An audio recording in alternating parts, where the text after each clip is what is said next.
Recorded live with little or no editing. It's Defense Up. I'm Run7. How you doing? Today we're going to be going over Inferno's defense. And let's just talk. Since we've got Heroes for Hire sitting up here on the board, let's just talk a little bit about them. We've got some people who are discussing whether a healer or Fortifier is the way to go on Luke Cage, how high they should be building Shang Chi, how high they should be building the rest of these characters. Everybody's kind of in agreement that this is the best current war defense, but how much should you be investing and what should you be putting on them? The debate between healer and Fortifier on Luke Cage is a tough one. If you're running Shang Chi, I think you should be putting Fortifier on him. However, just recently, like just a few minutes ago, I got word that there are Luke Cages with as much as 1.3 million in their health bar, and that is a considerable amount. If you're throwing out a 20% rejuve of that much health, that's substantial. You got to look at his speed and see if he's throwing those out often enough. If he's dying before the rejuve takes effect, if other characters are dying before those rejuves take effect. Personally, I still think it should be Fortifier, just because no matter what, that Fortifier is going to give you the bonus barrier that's always going to be used, whereas the rejuves may not. But that's a big debate, and you guys should look at that. Should you invest in Shang Chi? Well, he's kind of broken right now, but it's broken in your favor, so that could be a good thing.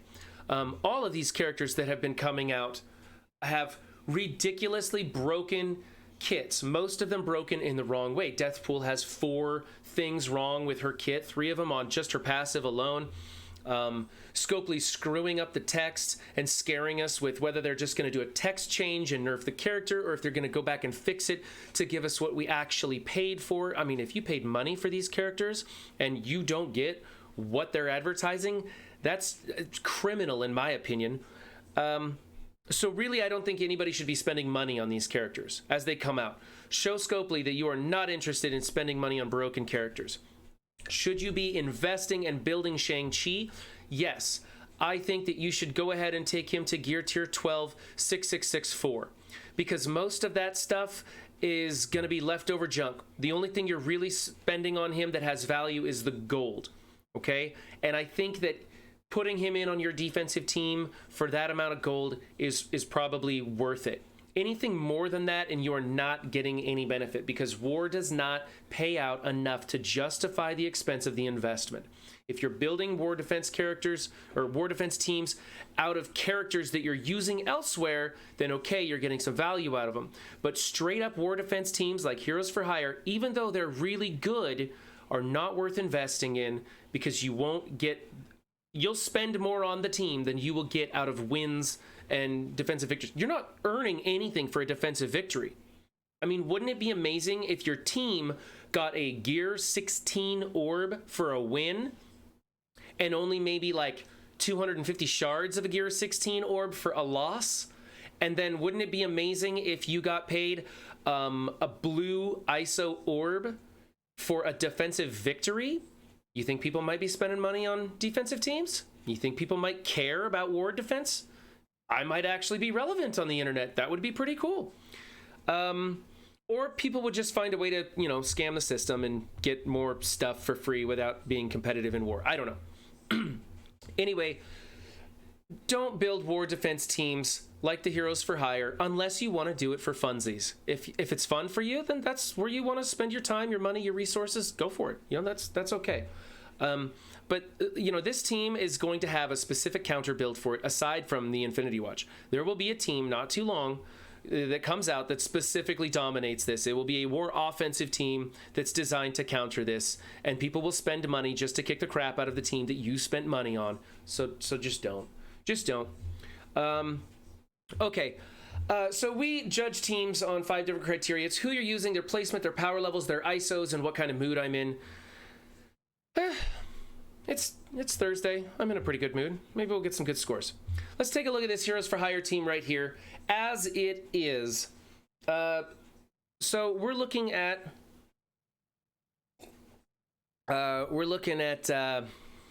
placement. I would like to see. Wow. Okay. Luke Cage should go on the outside. I think Luke Cage should go over here where JJ is, and then you should put JJ here, then maybe Iron Fist, then Misty Knight, and then Colleen Wing is probably how to do it. I like Colleen Wing on the outside. I like Luke Cage on the outside. I like your 5th character next to Luke Cage. However, if you put Shang Chi in here, then you're going to be switching things around and it'll be a little bit different because you don't want Shang Chi next to Luke Cage. When Shang Chi is in here, Luke Cage is the primary target. He gets taunt a lot more, and that's one more reason why I say you should put Barrier on this instead of Fortifier.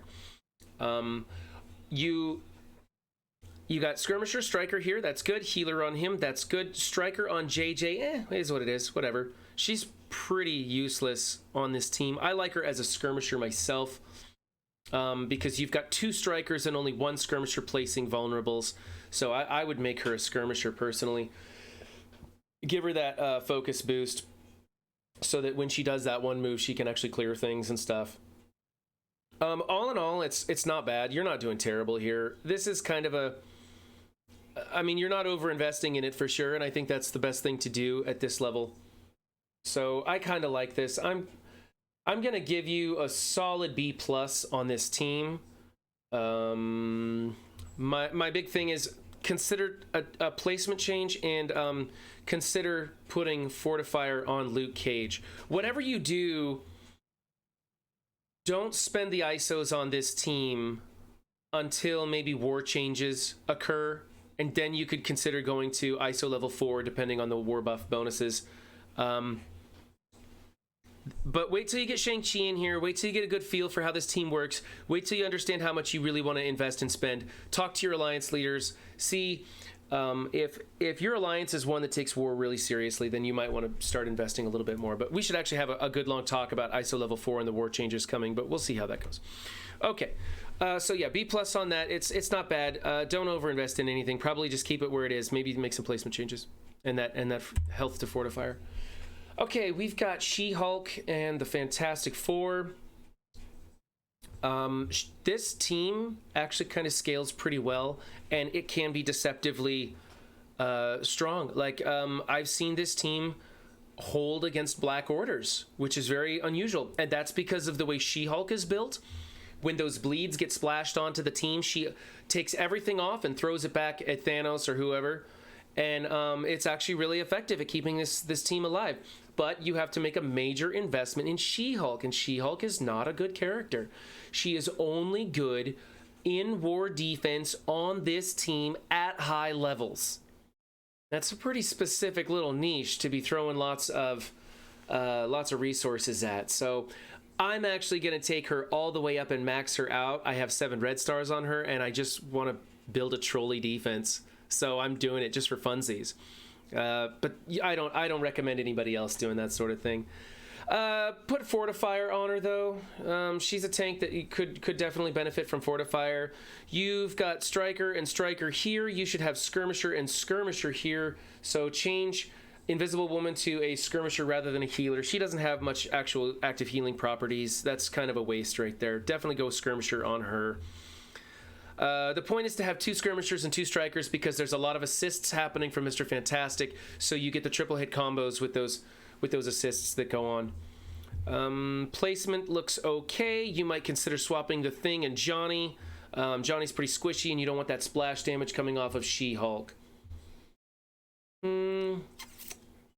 Or, a better one might actually be Invisible Woman next to She-Hulk, because Invisible Woman will go invisible, and the Thing might not go invisible depending on the power levels, the strengths and stats and stuff. He might not go invisible. So actually having her adjacent to She-Hulk and then the Thing, that way chain attacks would not go through Invisible Woman. Plus she's actually kind of tanky. She can take a hit. So fix a placement, change this one ISO. Definitely, I think you should seriously consider changing that one ISO. This is another B team. It's okay. It's not worth investing in, but hell, none of these defensive war teams are worth investing in. It's all about trying to make the best defense you can out of the junk that's left over. Here's a Merc team. I prefer this build. This is a good build for this team. I'm enjoying Korath the Pursuer. Ultimus is a great fifth. He helps wonders against the Skilletary team. Although at this power level, this is more of an X-Force team. X-Force would come in and take this team out, but Skilletary could easily take this team out.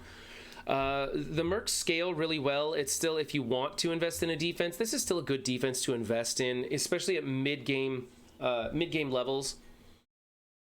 Your placement is garbage, though. So Merc Riot Guard is kind of a very important character in this, and he does adjacent deflects. You need to have him in the middle somewhere.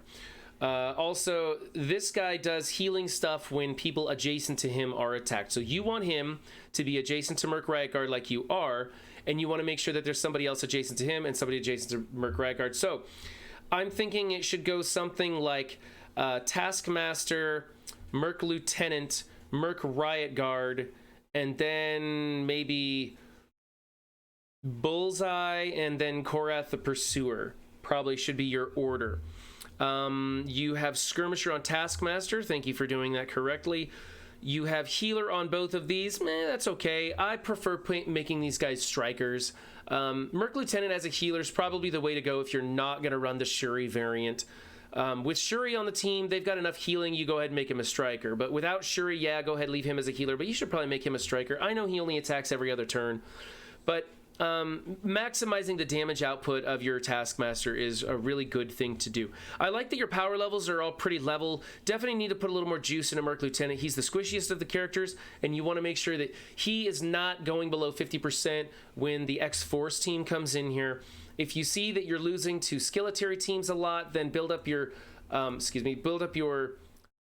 Ultimus and put him in here in place of Bullseye. I really like Korath the Pursuer because he's fast. He gets an extra attack out of Taskmaster right off the bat. He also has a chance of throwing that ability block out and hitting Negasonic, and if that happens, you win. Like if Negasonic doesn't get to do her ult on turn 1, you basically win, and they've wasted their team. That's a hard RNG chance in your favor, but if it does happen, that's awesome. So, placement is way off. Be sure to get that fixed. You've got good power levels, decent ISOs. Everything else is looking pretty good. I'm going to give you another B for this. You're getting really close to a functional team there. You could bring this power level up a little bit, Get the star. Well, I mean, just get the stars on these guys is going to bring your power level up enough. Yeah. Let's go here. Black Order on defense. Okay. Proximo Midnight's a little too weak, as is Corvus Glaive. I think it's okay to go ahead and invest in your Proxima. She's got some use outside of this team. She's one of the few. Her and Ma and Thanos, I guess. Thanos not as much anymore, although I still run him on my Mystic Raid team. Ebony Ma I still run on my Mystic Raid team also, but anyway, bring up the power levels on Proxima. You've got the Striker Skirmisher combo going on with those two. You've got Skirmisher over here. He actually works really well at level 5 Skirmisher because then he sticks the ability block to Phoenix almost every time. That's very useful. So it wouldn't be too bad to go ahead and bring him up. He's a useful toon. It's an okay investment. Thanos is a raider. That's fine. He can be just about anything. You've got Cull Obsidian as a striker. Yeah, that's okay. He also works as raider. Just don't do Fortifier on him. He's super tanky. He doesn't need the Fortifier. But yeah, Striker works. I like him as a raider, but whatever. I think I'm running my Thanos as a healer. Thanos has a big fat health bar too, and he throws out rejuves quite often, so that's useful. Nothing wrong with this team, except I think you should put Cull Obsidian to the outside. Like, swap places with these two. I know a lot of people want Proxima Midnight next to Cull Obsidian, and I don't understand why. I attack into that team with I do the mirror match on that team, and I blow through it, no problems. Like, I take out Proxima right off the bat. So I'd prefer going Cull, Thanos, and then doesn't really matter. That way the splash damage hits Thanos, and it triggers Cull Obsidian's retaliatory attack. Looking pretty good. I'm going to go with the A- on this. Just get some stars on them. All these guys are basically farmable. Pretty easy farms, too, so... Even, Ebony Maw is legendary, but, he's still not that challenging. So get the stars on them. I like it. Here we go. Look at this. This is an amazing team right here. It's an amazing team, except that you're using it. Don't be using it on defense. Get rid of this team. This is lunch for symbiotes. This is a waste for X-Men. X Factor destroys this team. It's just, there's so many. X-Force would crush it. This is a terrible team. Okay, but if you're going to be running the 5-piece, change this. She doesn't need Fortifier. She's always the last one to die. Nobody cares about her. If Fortifier had some sort of bonus to resistance or something, then I'd say, yeah, Fortifier, great. Because then you can't get like an ability block or a disrupt on her. But it doesn't do that. All it does is give her some barrier, and she doesn't need it. She's the last person to die. So change that to healer or raider. On the 5-piece, Hela should be a striker because he sets the vulnerable, Loki sets the vulnerable, and then Hela goes into that taunt, and that vulnerable as a striker gives it a double tap, spreads all the negative effects. It's really powerful. So she should be a striker for that reason. Outside of the team, and that's where you should be using her, outside of the team, she is a raider. So personally, I think you should keep her as a raider and just break up this team. Thor's better on the Wave 1 Avengers than he is on this team because of its liabilities with Hela. Hela just shouldn't be used on defense at all. That Greg is just a super liability. Heimdall should be a raider, not a striker. He does AoE kind of splash damage all over the place. Thor should be a raider also. He's got chain attacks and AoEs. The only thing he's getting is just damage output from this striker. And then Loki is the one that you got right, although you probably overinvested in him at this point. I'm not finding any use for Loki anymore. Don't invest in any more in this team. Put Thor on the Wave 1 Avengers. Put Hela on the Supernatural team. They call it Hela Natural. People are talking about using Deathpool on that team. I don't like Deathpool on that team. I think Hela does a better job. I think Deathpool could be plugged into other teams and be more effective. I'm actually looking at this like part symbiote, like it's 3 symbiotes with Polaris and Deathpool, and basically Polaris clumps them together. Deathpool and Venom spread the negative effects to the entire team twice over. Symbiote Spider-Man's prolonging those negative effects, and then it's your choice on whether you use AV or Carnage or Scream or something like that. It's a fun-looking team. The problem is the tags make it basically useless. It's just like a fun thing to do. I don't know why I went off on that tangent, but anyway, break up this team, use them elsewhere. I think this is a waste of resources. I think this is just something. This is a free win for your enemy. It's not a good thing to be doing. I'm going to give you a C- for this. Team number 6. Oh, man, you're terrible at placement. I'm sorry, man. This is all of yours have terrible placement. Doc Ock does adjacent to flex when people are attacked in war, so you need to have him in the middle somewhere. You should have Rhino next to Doc Ock so that hopefully he can cleanse things. You got the ISOs right on everything. I like Rhino as a raider, but you can use him as a striker. I like him as a raider better. But yeah, change your placement. I think you should swap out Mysterio for somebody better. Mysterio's kind of a liability. Honestly, this team is crap. Like, more and more people are just taking this team off of defense. It's not... Everything, like, beats this team. Like, X Factor just annihilates this team. Symbiotes beats this team. Axemen beats this team. Shadowlands beat this team. Like, there's a lot of counters that just beat this. It's not that big a deal. Hell, I'll bet that you could probably take your Asgardians. I'll bet you could take these guys into this team and win. Like, it's no good. I think you should get rid of it. Doc Ock is amazing on certain hybrids. He's great for offensive hybrids. Rhino is good on the X Factor team going in against the Doom Brotherhood and the Doom Marauders and stuff like that, because when Magneto does the blinds, not Doom Marauders, but when Doom is on the Brotherhood and when Magneto is on the Emmarauders, he works great because Magneto will clump them all together and hit him with blind, and then because he gets hit with blind, he cleanses everybody who's adjacent, which is everybody, and you're done. Plus he has a special that does an adjacent cleanse also, so that works really well against that feature. So use him on the X-Force against those teams. It's a much better place for him. Break this team up. Don't use it at all. Don't invest in him anymore. When we get another player. I'm looking at Kraven the Hunter. Hopefully, he's got a movie coming out. If he comes to the game, I'm hoping he'll revitalize this team because man, they fell hard and fast. Doc Ock's the only useful real character here, so break him up, use him elsewhere. This is a C, maybe even a C minus. It's just kind of a waste. Yeah, Mysterio's a liability too. Wave 1 Avengers. Here's where Thor goes, not Tony. It should be Captain America. No, it should be Hulk.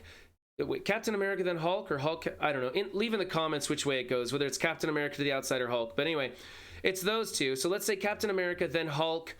Then it's going to be probably Black Widow because she goes under stealth, or Thor just because he can take the hits. Your choice, however you want that to play out. I like Black Widow, then Thor, then Hawkeye is going to be the proper placement. Striker Skirmisher combo on those two, that's correct. You've got healers on these two, that's correct. Raider on Tony is technically correct, but man, five ISOs on Tony. You must be a big Iron Man fan. Get him out of here. Get Thor in as a Raider.